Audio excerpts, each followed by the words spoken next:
ओम ऐं ह्रीं क्लीं चामुण्डाय विद्महे ओम क्लीं जुं सजनजन वज्रज्वलन ह्रीं क्लीं चामुण्डाय विद्महे हं सं लं छं फट् स्वाहा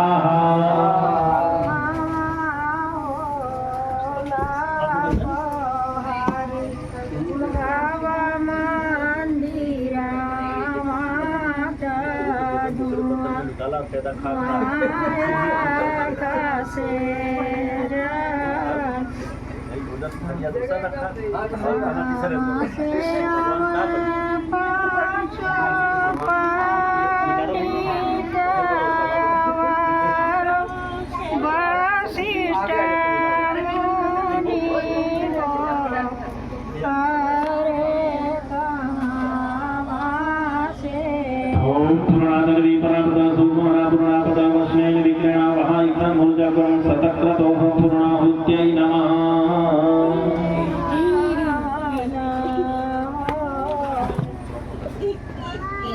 ओम वसोः पवित्रमसि सविधारं वसोः पवित्रमसि सहस्रधारं देवस्वां सविता पुनातुं वसोः पवित्रेण सविधारेण शुभवान् कामभुक्षः पूर्णाहुत्यै नमः